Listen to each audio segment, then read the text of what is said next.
how to stop being so powerless in the face of temptation.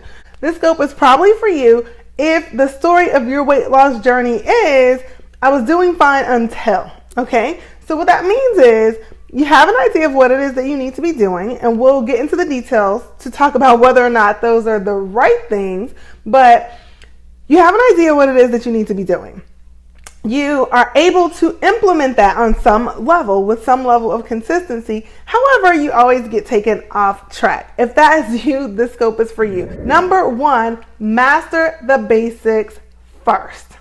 Make sure that what it is that you're doing is not only taking care of the weight loss side of things, but it's also taking care of the appetite and cravings side of things. So here is what I mean. It's easy to slash your calories, to do a ton of cardio and get the weight to start to come off, right? And you may feel like because the weight is coming off that you've mastered the basics. Not really. If the only way that you are losing weight and staying on track is by using a ton of willpower, your appetite is through the roof, you are craving everything that is not nailed down, then I want to submit to you that you have not really taken care of number one, of the first thing that you need to do in order to stop being so powerless in the face of temptation. Because if your appetite is out of control and your cravings are through the roof, then what you're doing is producing weight loss, but it's not really working, and it's actually setting you up to fall every single time that you're faced with temptation, because physiologically you are setting yourself up to give in. Step number two is accumulate wins.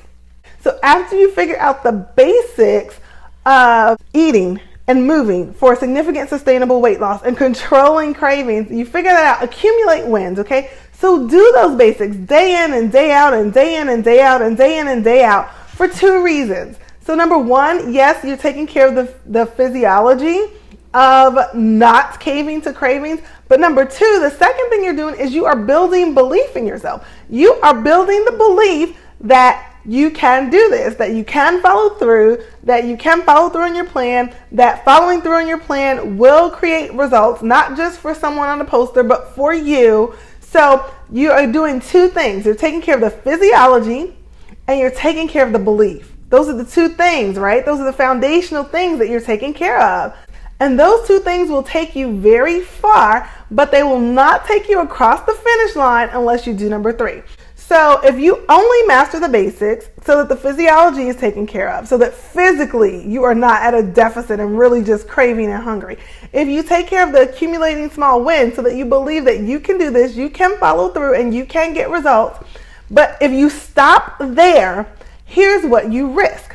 You risk still being a victim to circumstances and being very circumstance dependent, okay? And number three is expose yourself to temptation on purpose regularly. What most of us do is we avoid temptation, right? We avoid temptation because we think if we don't have to deal with it, we'll do well. And it's true. If we don't have to face temptation, we will do well until temptation comes. And so because temptation is absolutely going to come at some point, if you want to be able to stop melting in the face of temptation, then you have to do number three, which is expose yourself on purpose frequently to temptation. But let me give you a bonus tip with this one, okay? Because simply exposing yourself to temptation frequently alone will not lead to success. It may just lead to a lot more frequent caving in, a lot more frequent going off the rails. But in order for this to actually help you, when you do number three, when you expose yourself to temptation on purpose and regularly, when you do that, there's two things you need to do for this to actually be beneficial and not a tragedy for you. You need to decide in advance that this is an exercise. You are training, no different than you train your muscles in the gym. You are training, so you need to decide what you will and won't do, and you need to commit to what that decision.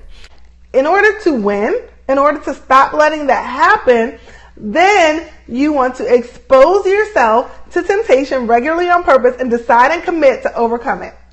Yeah, Susan, you have to commit. My pleasure to give you that advice, because I used to do that in the past. I used to think, okay, I need to be able to be around it and not react. So I'm going to be around it all the time and just see what happens. No, it's not expose yourself to temptation and just see what happens. I can tell you what's going to happen. If there's no prior decision and commitment, what's going to happen is you're going to be eating a lot of stuff very frequently, and then you're going to say, this doesn't work, so I need to go back to quarantining myself and running from temptation. But that doesn't work either. So, yes, making the decision ahead of time. That is what you need to do in order for it to work. Otherwise, you're just really torturing yourself, and you're going to eat a lot more of things that you didn't intend to and gain weight instead of lose. But that's what I have for you guys.